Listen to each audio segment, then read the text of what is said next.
All right, Sabba, what's your story? Meet Sabba.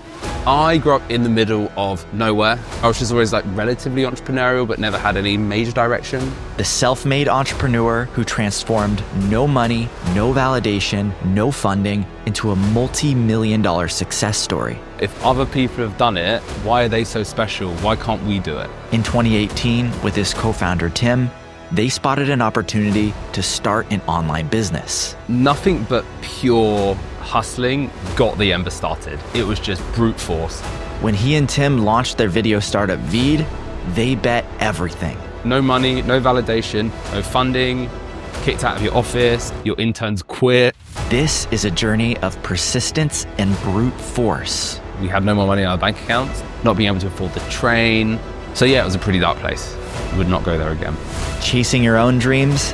Ask yourself this. If you knew how hard it would be, would you do it? This is the story of how Sabba Keynejad turned rejection into 10, 20, 30, 40 million in revenue. Welcome to Starter Story. I grew up in the middle of nowhere, and I was one of those people, because I lived in the middle of nowhere, who just spent a lot of time on the internet. Everything that I read about technology was like super exciting, and through getting a cracked version of Photoshop, I decided to learn how to make graphics and images. I thought that was quite a lot of fun, so that kind of led me into going to college and then university to study design.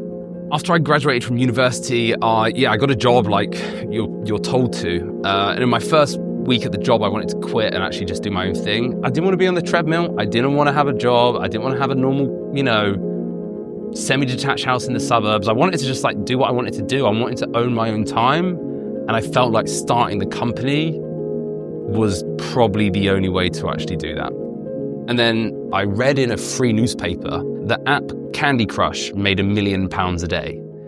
And I was like, I think I could make an app. I met my co-founder Tim a year after university through this like global hackathon thing. We met online, met up for a coffee, decided to work on some stuff. I don't know, like when you're young, you want to build something. The first thing you need to work out how to do is actually, are we capable of putting something together? And I know that might sound silly, but like the first thing you've got to do is actually go through the cycle once of, hey, we bought a domain, cool. We now have to make a backend, great. We now have to make a landing page, perfect. So I think like a lot of the early tries that we had around like different ideas was just, can we get something up and running? We'd worked on projects for 2 or 3 years together. A lot of those early ideas failed, but I was just really all in and I was like, we're gonna make it work. The early days were really simple. It was like me and him in a co-working space at his university being like, cool, we know we want to make something in video because we're both really passionate about that space and we see like the early signs of it becoming really interesting. And the idea was like super simple, like, video editing, I've done it for years. I'm a really like technical person, but I find it quite hard. Can we like build basic video editing tools in the browser, like super basic? And I was like really inspired by Giphy's GIF editor. It was just like upload a video, add text, trim it, done. I was like, can we do something similar like that for video? That was kind of like the initial idea.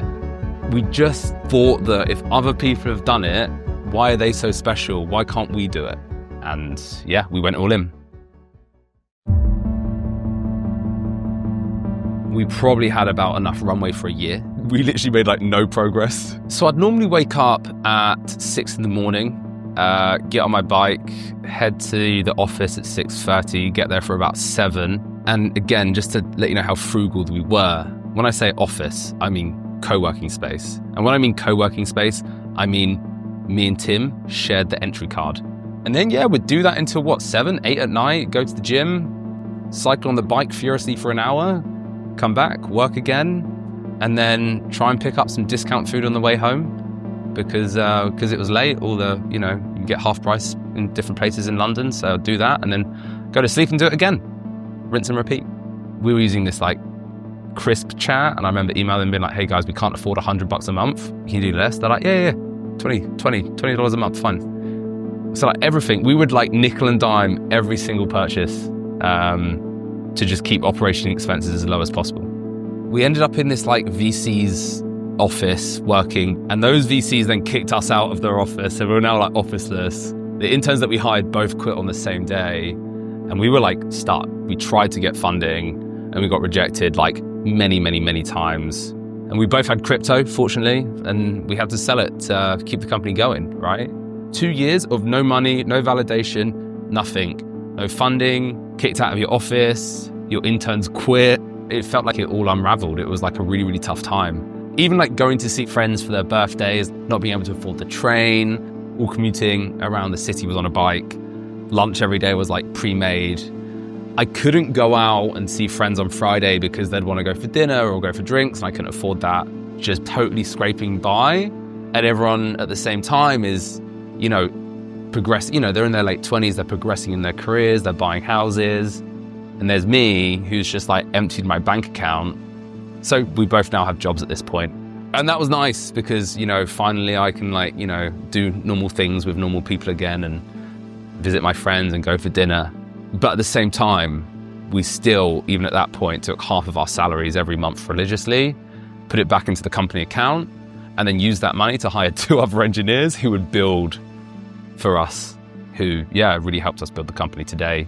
And over the next like 8-9 months, things started to really take off. We went from like 0 users to 30,000 monthly users in like 9 months. We've got some money saved up now. We've got users. They're not paying, but maybe we're onto something. Hey there, this is Pat. I'm the creator of this channel, and I'm actually working on this video right now. What happens next to these guys is actually what inspired me to create this video. And it has to do with them getting rejected on a really big stage. What also inspires me is the sponsor of this video, PostHog. But hold on, before you fast forward, I want to show you something crazy right now on my computer. I'm on V.io's site right now, the company that Sabba founded, and I'm inspecting the code, and look what they use. PostHog. I'll do the same on my site, and you can see we use PostHog too. Why?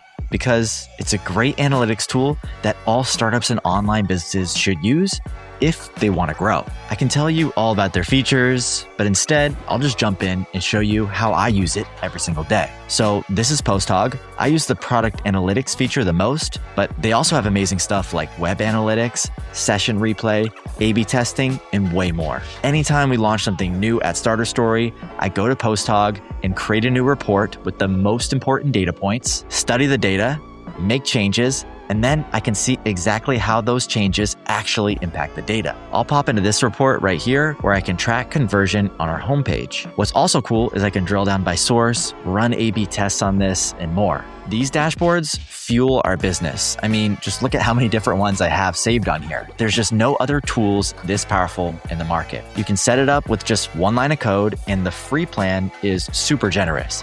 1 million events for free, and after that, it's fractions of a penny per event. Crazy. So if you want to try out PostHog, and you should, because why not? Hit the first link in the description. You can install it for free, but please, when you go there, tell them you came from Starter Story. All right, let's get back to the story. We got to about 30,000 monthly users. We both have full-time jobs. We have these 2 guys helping us out on the side.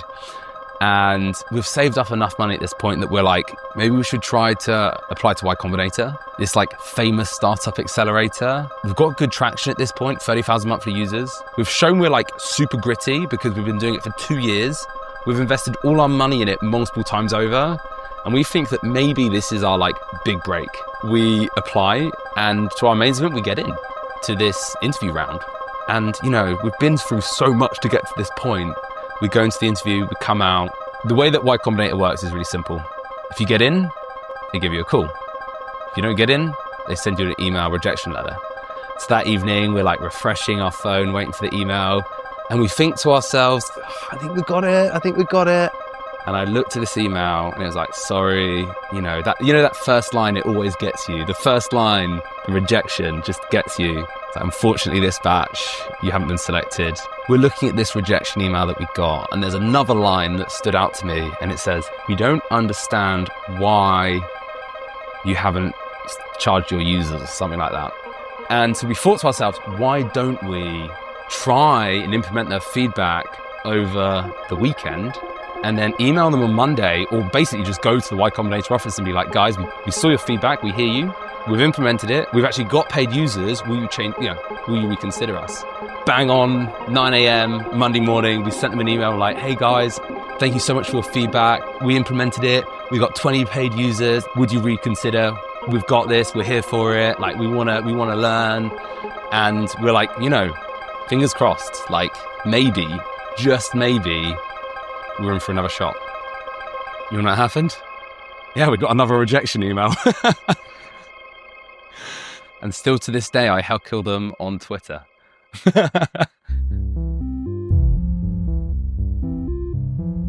But at that point, there was pre-Y Combinator, which is a company that makes no revenue. And now there's Post, a company that makes some revenue. Once we got back to the UK after California, I did one thing, which was only focus on growth. Like, the only thing I had to do was make traffic higher than the day or the week before and make revenue higher than the day or the week before. It felt like every 4 to 6 months, I was learning how to do a new job. And the skill set that really made it fly was SEO. I had to work out how to do marketing. Divide that, what does that mean? Well, I have to choose what kind of marketing am I going to do? Because I had no money, it was only like SEO. Okay, how do you do SEO? We have to write landing pages. Well, I'm very dyslexic, but I'm gonna have to work that out anyway, right? So I'm just gonna write all these terribly worded, misspelt landing pages, which is a true story. I did. People search for things like trim video, crop video. There's actually about 500 of these search terms. So I built a landing page for every single one of those things. And then I'd record YouTube videos for every single landing page. It was just brute force, like absolutely brute force. After that journey, things just started growing super fast. At that point, it was just like off to the races. 0 to 1 million in the first year. 4 months later, 2 million. 2 months later, 3 million. And then 6 months after that, it was 6 million. So it was 0 to 1, 1 to 6. This like proper growth phase of the company going from 10, 20, 30, 40 million in revenue. I don't know, it was like a bit of a middle finger to all the people who didn't want to invest in me or YC turning me down. It was a bit of a, hey, we're good, your